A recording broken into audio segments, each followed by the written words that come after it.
사고의 자유. 오늘의 이야기. 나르시시스트 대 나르시시스트. 두 나르시시스트가 충돌할 때 벌어지는 일. 지금 시작하겠습니다. 믿기 어려울 수 있지만 두 나르시시스트가 사랑에 빠지거나 좋은 친구가 될 수도 있습니다. 나르시시스트는 종종 다른 나르시시스트와 관계를 형성하는 경향이 있습니다. 일반적으로 나르시시스트는 자신의 자아를 충족시키기 위해 자신에게 주목하고 찬사를 보내는 사람을 찾는다고 생각할 수 있지만 항상 그런 것은 아닙니다. 때로는 나르시시스트가 다른 나르시시스트에게 끌려 관계를 형성하기도 합니다. 그렇다면 두 사람은 진정한 관계일까요? 아니면 단지 자신의 자아를 부풀리기 위해 다른 사람을 이용하는 것일까요? 지금부터 나르시시스트가 다른 나르시시스트와 연애 관계에 있거나 친구가 되거나 충돌할 때 어떤 일이 벌어지는지 알려드리겠습니다. 첫 번째, 두 나르시시스트가 친구가 되는 경우. 나르시시스트 두 명이 친구가 되는 경우는 흔하지 않지만 때로는 발생할 수 있습니다. 나르시시스트는 일반적으로 자기중심적이고 반사회적 성향을 가지기 때문에 다른 사람들과 깊은 관계를 맺기가 어렵습니다. 그런데 나르시시스트끼리의 우정은 어떻게 작동되는 것일까요? 전문가들은 나르시시스트가 서로 친구가 되는 이유는 그들이 서로의 행동을 잘 이해하고 용인하기 때문이라고 말합니다. 두 나르시시스트는 서로의 행동 패턴을 잘 알고 이를 받아들이기 때문에 우정을 형성하기가 더 쉽습니다. 이런 우정은 겉으로 보기에는 강해 보일 수 있지만 그 결과는 위험할 수 있습니다. 나르시시스트는 매우 설득력 있는 사람들로 서로를 통해 다른 사람들을 조종하고 희생양으로 삼는 경향이 있습니다. 특히 성인 남성은 자신의 성격 유형에 맞는 나르시시스트 친구를 찾는 경우가 많습니다. 이들은 서로의 인정을 추구하며 사람들을 조종하여 원하는 것을 얻습니다. 이로 인해 두 나르시시스트는 서로에게 판단받을 걱정 없이 완전히 자신이 됩니다. 이는 대부분의 나르시시스트가 다른 사람들과의 관계에서 경험하지 못하는 자유를 제공합니다. 이러한 자유는 두 사람 사이의 유대를 더욱 강화합니다. 그러나 이런 환경에서는 더 큰 조작과 더 많은 희생자가 발생됩니다. 따라서 두 나르시시스트의 우정은 표면적으로는 강해 보일지 몰라도 그 결과는 매우 부정적입니다. 두 번째, 나르시시스트가 다른 나르시시스트와 데이트할 때. 나르시시스트 두 명이 데이트를 시작하면 어떤 일이 벌어질까요? 나르시시스트는 자신을 높이 평가하고 다른 사람들의 칭찬을 받는 것을 좋아합니다.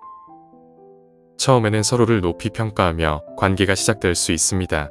서로를 대단하다고 생각하고 칭찬하며 상대방이 멋진 일을 했다고 찬양할 것입니다. 하지만 시간이 지나면서 문제가 발생할 가능성이 큽니다. 나르시시스트는 다른 사람을 진심으로 칭찬하는 데 어려움을 겪기 때문입니다. 나르시시스트는 다른 사람을 조종하고 자신이 원하는 대로 믿게 만들 수 있지만 실제로는 진심으로 칭찬하거나 감정을 표현하는 데 어려움을 겪습니다. 이는 두 나르시시스트가 함께 있을 때 큰 문제가 될 수 있죠. 전문가들은 두 나르시시스트가 서로 비슷한 점 때문에 끌린다고 말합니다. 나르시시스트는 자신과 닮은 파트너를 찾는 것을 좋아하며 이렇게 하면 자신이 훌륭한 선택을 했다고 믿게 됩니다. 하지만 나르시시스트는 감정을 표현하는 데 문제가 있습니다. 왜냐하면 많은 나르시시스트는 실제로 표현할 감정이 거의 없기 때문입니다. 그래서 두 감정 없는 사람이 로맨틱한 관계를 맺으면 불행한 결과로 이어질 수밖에 없습니다. 많은 전문가들은 그들이 관계를 갑작스럽게 끝내거나 불행하게 함께 지낼 것이라고 말합니다. 두 나르시시스트가 결혼하면 자신이나 상대방에게 실패하지 않았다고 보여주기 위해 관계를 유지하려고 할 수 있습니다.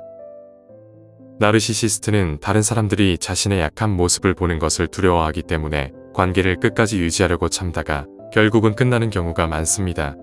누구의 잘못인지 판단하기 어려울 수 있으며 보통 양쪽 모두의 잘못이 있을 수 있습니다. 또한 두 나르시시스트가 데이트하면서 지루함을 느끼는 문제도 있습니다. 시간이 지나면 한 명 또는 두 명 모두 관계의 지루함을 느끼고 떠나고 싶어 합니다. 왜냐하면 상대방이 자신을 위해 변하지 않고 자신의 요구를 받아들이지 않는다고 느끼면 다른 사람에게로 옮기고 싶어지기 때문이죠. 또 다른 문제는 그들이 서로 경쟁하기 시작할 수 있다는 점입니다. 누가 더 나은 사람인지 증명하려 하고 자존심 때문에 관계는 결국 실패할 가능성이 높습니다. 세 번째, 두 나르시시스트가 다툴 때. 두 나르시시스트가 다투는 모습을 지켜보는 것은 정말 고통스럽습니다. 이들은 서로를 비난하고 절대 타협하지 않으며 문제를 해결하는 데 오랜 시간이 걸립니다. 나르시시스트는 자신의 잘못을 인정하지 않고 다른 사람들이 자신이 완벽하지 않다는 것을 알아차리기 원치 않습니다. 나르시시스트들은 서로를 희생양으로 삼거나 상대를 괴롭히고 깎아내리며 가스라이팅하고 감정적으로 소모하게 만듭니다. 이는 관계 내에서 극도로 독성을 유발합니다. 관계가 우정이든 더 친밀한 것이든 이는 큰 부담을 줍니다. 이러한 다툼은 서로의 감정을 해치기 위한 것이지 문제를 해결하려는 것이 아닙니다. 나르시시스트는 또한 다툼을 계속 이어갑니다. 누구도 물러서고 싶지 않기 때문입니다. 두 나르시시스트 간의 다툼에서 중요한 것은 권력입니다. 그들은 관계에서 권력을 원하고 그 권력을 유지하고 싶어 합니다. 가능한 한 짝이 자존심을 부풀리기를 원합니다. 네 번째, 두 명의 나르시시스트가 부모가 될 때. 성장하는 것은 누구에게나 어렵지만 두 명의 나르시시스트 부모와 함께 자라는 것은 훨씬 더 힘든 일입니다. 두 부모가 나르시시스트일 때 가정은 어떻게 작동할까요? 두 명의 나르시시스트 부모를 가질 확률은 매우 낮지만 현실적으로 충분히 일어날 수 있는 일입니다. 두 나르시시스트 부모가 아이를 키울 때 몇 가지 문제점이 발생합니다. 첫 번째로 아이가 두 부모의 희생양이 될 가능성이 큽니다. 두 부모는 가정 내 모든 문제를 아이의 탓으로 돌리며 아이에게 책임을 전가합니다. 아이가 부모의 기대에 부응하지 못하면 더욱 심한 비난을 받게 됩니다. 두 번째는 두 나르시시스트 부모는 서로 누가 더 나은 부모인지 다투면서 제대로 된 부모 역할을 하지 못합니다. 그들의 주요 관심사는 아이의 필요가 아닌 자신들의 자아를 부풀리는 데 있습니다. 이로 인해 아이는 부모로부터 필요한 관심과 돌봄을 받지 못하게 됩니다. 결국 아이는 스스로를 돌봐야 하는 상황에 처하게 됩니다. 나르시시스트 부모는 다른 사람, 특히 많은 필요를 가진 아이를 돌보는 데 큰 어려움을 겪습니다. 시간이 지나면 부모는 아이에게 자립을 강요하며 점점 돌봄에서 손을 떼게 됩니다. 일반적인 부모는 자녀에게 가능한 많은 도움을 주고 독립적으로 성장하도록 돕고 싶어 하지만 나르시시스트 부모는 자녀가 가능한 한 빨리 독립하도록 강요합니다. 나르시시스트 부모의 또 다른 특징은 외모에 지나치게 신경을 쓰는 것입니다. 예를 들어 부모는 자신의 외모를 가꾸는 데는 많은 시간을 할애하지만 자녀를 병원이나 치과에 데려가는 등의 기본적인 필요는 소홀히 합니다. 이는 나르시시스트 부모가 흔히 저지르는 형태의 학대입니다. 그래서 나르시시스트 부모 아래서 자라는 아이는 많은 어려움을 겪게 됩니다. 부모의 관심과 돌봄을 받지 못하고 스스로를 돌봐야 하는 상황에 놓이게 되죠. 이는 아이에게 큰 부담이 될 수 있으며 성장 과정에서 많은 어려움을 겪게 됩니다. 나르시시스트 간의 관계는 일시적인 만족을 줄 수 있지만 장기적으로는 갈등과 파괴를 초래할 가능성이 큽니다.